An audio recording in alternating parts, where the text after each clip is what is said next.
सावित्री के प्रसन्नता को प्राप्त करता सावित्री की पूजा करने के बाद हुई।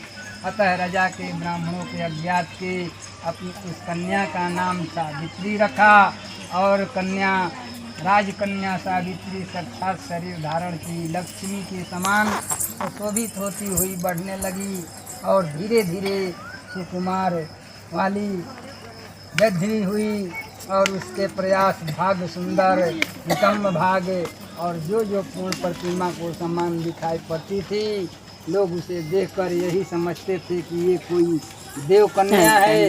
कमल के समान विशाल नेत्र वाली, जिसे अग्नि के समान प्रज्वलित होती है। सावित्री महेश वृद्ध द्वारा कहे हुए सावित्री को करने लगी और जिसके आरंभ से सुंदर वर्ण वाली उसे उपवास करते।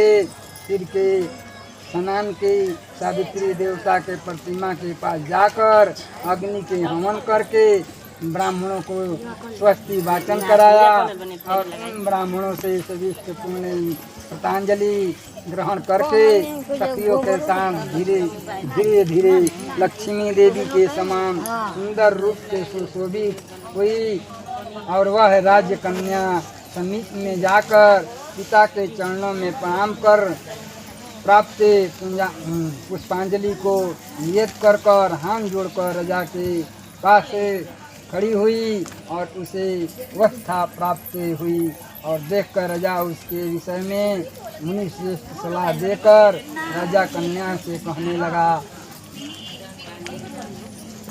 कि हे पुत्री, तुम्हें योग वर को देने का समय आ गया है। मुझसे कोई तुम्हारे तेज के सहित हो तुम्हें मांगने के लिए भी नहीं आता और मैं भी विचार करने पर तुम्हें अनुपम वर को प्रदान करूँगा।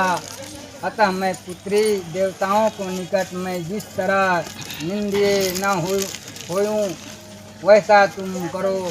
मैंने धर्म शास्त्रों में पढ़ा है और सुना भी है कि यदि पिता के गृह में रहती हुई विवाह के पहले ही जो कन्या रजो धर्म से युक्त हो जाती है वह शुभ्रा के समान लक्ष्मी हो जाती है तथा उसके पिता के ब्रह्म हत्या के समान पाप लगता है। इसलिए ये पुत्री, मैं तुमको भेज रहा हूँ कि तुम स्वर्ग अपने योग वर ढूंढ लाओ।